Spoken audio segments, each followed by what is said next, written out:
Hello నమస్తే welcome to Vikram TV నేను మీ శాన్వి। ఆంధ్రప్రదేశ్ లో మరో ఉప ఎన్నిక రానుందా?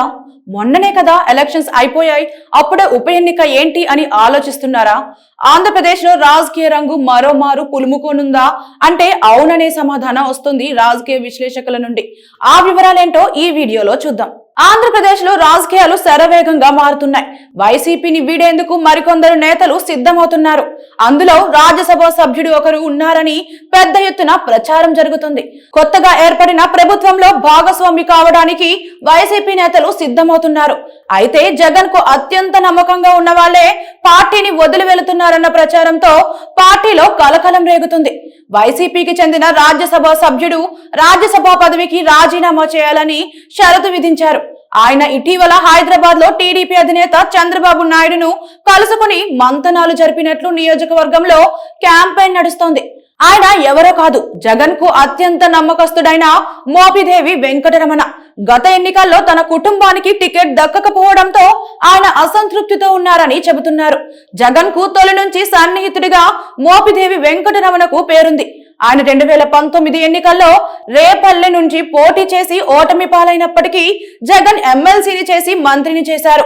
అయితే శాసన మండలి రద్దు ప్రకటనతో మోపిదేవి వెంకటరమణ పిల్లి సుభాష్ చంద్రబోస్ల చేత మంత్రి పదవులకు రాజీనామా చేయించారు। వారికి రాజ్యసభ పదవి ఇచ్చారు। తర్వాత శాసన మండలి రద్దు నిర్ణయం వెనక్కు తీసుకున్నారు। గత ఎన్నికల్లో తన సోదరుడుకు టికెట్ ఇవ్వాలని మోపిదేవి వెంకటరమణ పట్టుబట్టినా ఇవ్వకుండా ఈ ఊరి గణేష్ కు టికెట్ ఇచ్చారు। అప్పటి నుంచి మోపిదేవి కొంత అసహనంతో ఉన్నారు। దీనికి తోడు పార్టీ అధికారం కోల్పోవడంతో ఆయన పార్టీ మారేందుకు డిసైడ్ అయినట్లు తెలిపింది। 2 రోజుల్లో తన నిర్ణయాన్ని క్యాడర్ తో జరిగే సమావేశంలో తాను పార్టీకి రాజీనామా చేసే విషయాన్ని వెల్లడించనున్నారు। అయితే పార్టీలో చేరాలంటే రాజ్యసభ పదవికి రాజీనామా చేయాలని టీడీపీ అధినేత చంద్రబాబు షరతు విధించినట్లు తెలిసింది।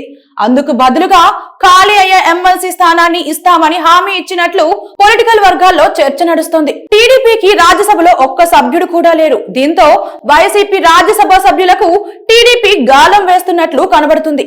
శాసనసభలో బలాబలాలను చూసుకుంటే వైసీపీకి ఒక్క స్థానము దక్కదు, అన్ని కూటమి పార్టీలకే చెందుతాయి। అందుకే వైసీపీకి చెందిన 2-3 రాజ్యసభ సభ్యులతో టచ్ లోకి టీడీపీ నేతలు వెళుతున్నట్లు సమాచారం।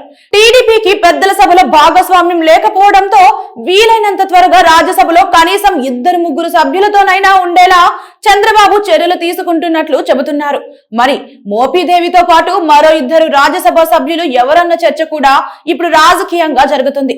అదే జరిగితే వైసీపీకి భారీ డ్యామేజ్ జరిగినట్లే।